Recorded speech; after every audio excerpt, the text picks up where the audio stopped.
Hey Rocks and Roadies, welcome to another video. It's been a while. What we're going to do today is something a little different. We're going to show you the rig that we use in detail for all the different rock hunting and four-wheel driving and stuff like that we use our rig for. So we're going to do a quick walk around first and then we'll get into the componentry. So stay tuned.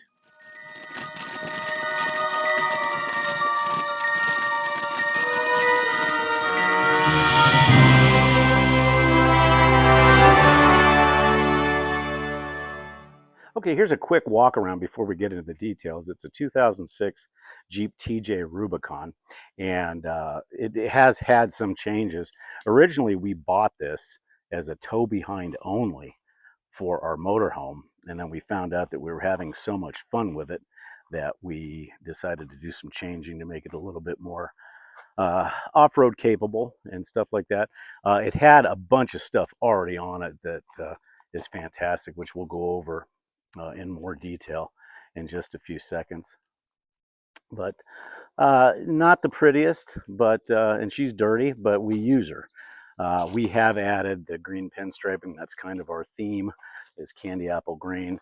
Basically because when I look at it, it looks like Toothless from the How to Train Your Dragon.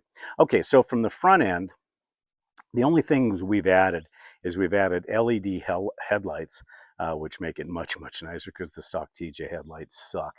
I've added the 1941 sticker just to give it a kind of a nice feel for the heritage of the Jeep, because people say that the TJ is one of the closest to the original Jeep, and it preceded, or it followed the CJs. Okay, so this stuff we did not add, but it had a Smitty-built 9,500 pound winch.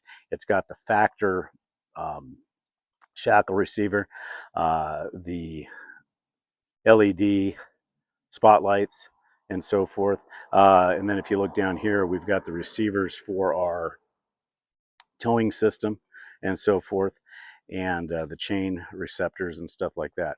So as we walk around the Jeep, originally it came with 33-inch tires on stock Rubicon wheels. We've changed that.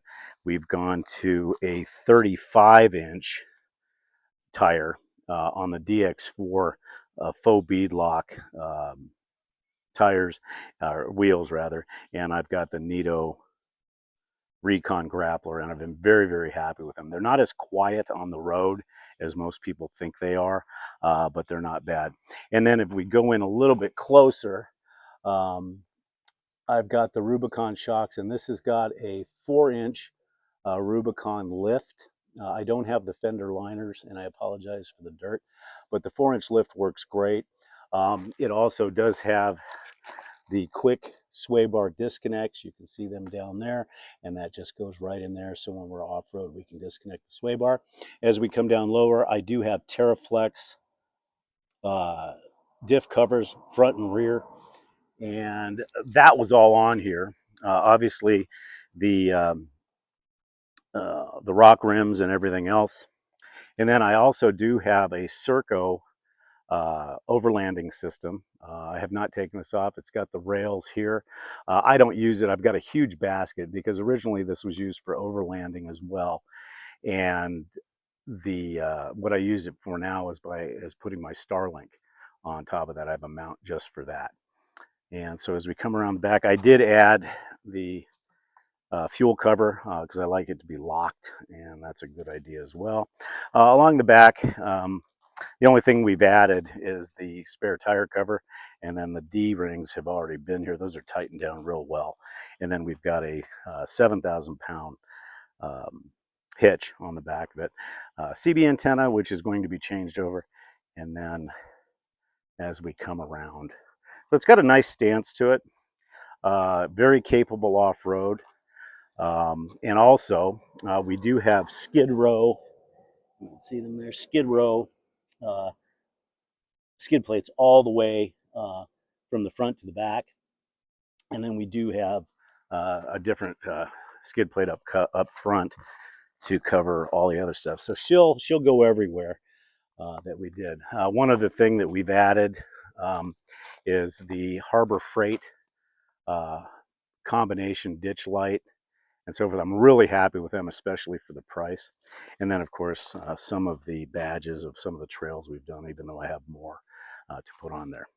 Okay, give us, so that's kind of an overview of the Jeep. I have not taken the top off yet, and we'll go ahead and do some of the interior stuff that we've done. Interior components, I have removed the back seat. It just makes it easier for off-roading.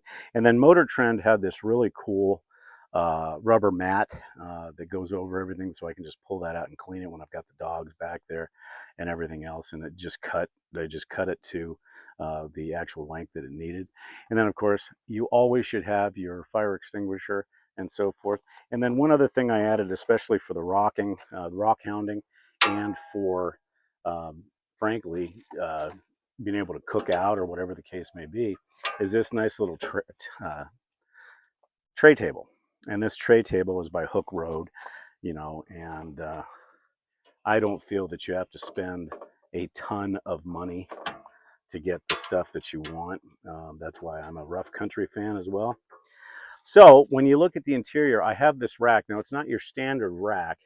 It mounts, this was here when I got it, or actually I got it when I bought it. But it has some mounting brackets that you just put in there.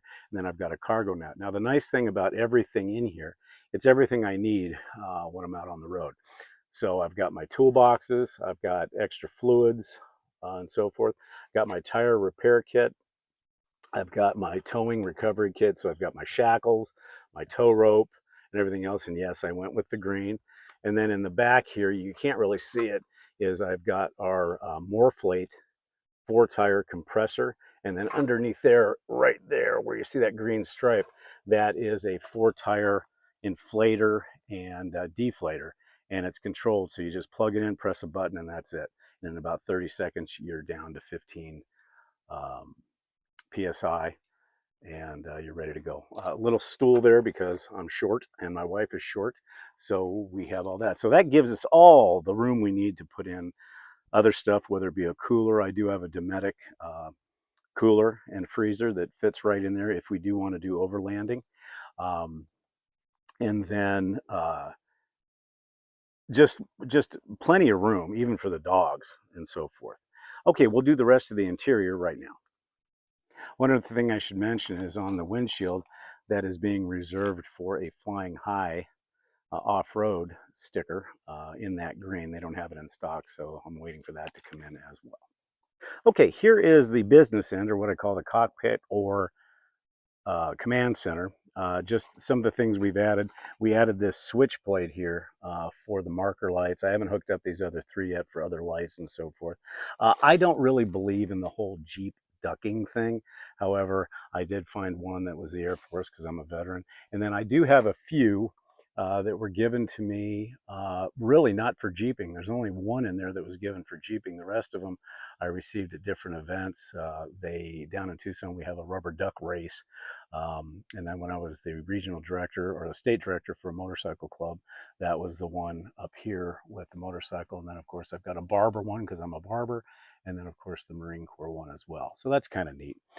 So that's it. I don't get ducked that much. I don't, and those are all super glued to that cross member. Now that's something that was added that allowed for mounting for a voice speaker that I can hook a headset up to when I'm on the road. Then, of course, we have a CB there currently, but that's going to be changed out with a 50-watt GMRS radio. Then, of course, as we back up, we have the standard grab handles, and then we also have the Wild Boar grab handle as well. These are very nice to have. And then, of course, it's just the interior, TJ. We're continuing with the green theme, and we'll get into the cockpit and show you everything else we have when we're on the road. Oh, I should mention, I am a fan of Rough Country. I have looked at various seating options, and even though the TJ seats on there are in perfect shape, I went with the Rough Country neoprene seat covers. They stay cool. They can be taken off and just hosed off if we get into mud or anything like that. And then, of course, I've got my winch controller down here. Quick release door handles, or doors rather, and I have not taken the doors off. And then, of course, the interior looking back at the rack, and then of course the padded stuff, which I think is pretty much standard on all Rubicons. We did add this. It's kind of nice to have all the permits and stuff that we need and so forth. And let's go ahead and get inside and show you around. Okay, as far as where I connect everything, this right here is where I put my phone to film outward. I don't have a GoPro or another camera yet, but we're planning on doing. These are done by Bullet Point. They're magnetic and they're chargers, so we can hook up two phones, so we can do some navigational stuff there. And then, of course, these are on bulletproof or Bullet Point, excuse me, carbon fiber arms, and then the spacers and so forth. So it says, I've got a hat here that says Sunshine Jeep Tours. They're no longer around. Years and years ago, when I had my Toyota Land Cruiser and some other things, I worked for Sunshine Jeep Tours here in the local area. And then 67 Designs is the base plate for that. And as we come up top, again, this bar was added. There are the ducts.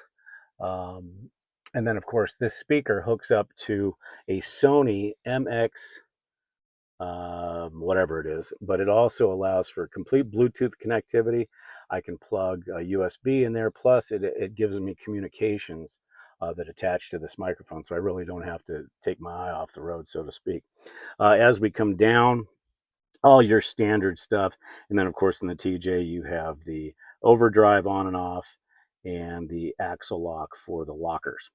Now, as we come across here, I do have GMRS radios right now, but they're handhelds, and they're mounted to a really cool little item that they just stay put there. Now, once I get rid of the CB and put the 50 watt to go there. Now, one of the biggest things I did that I really, really like is this right here.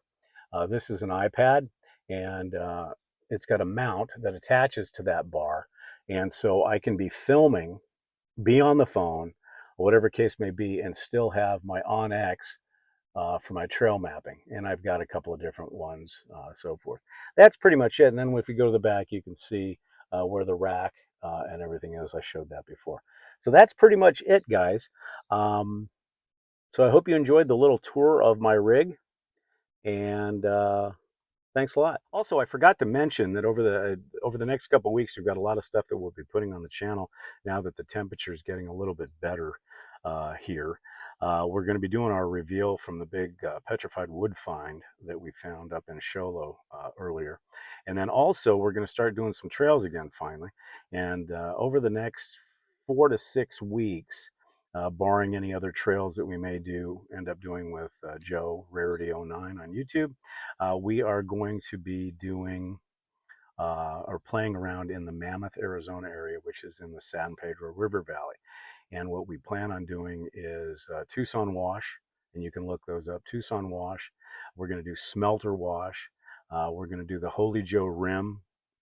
And then there's a few other ones down in there that will do videos of the trails. And of course, there'll always be a little bit of rock hounding with that as well.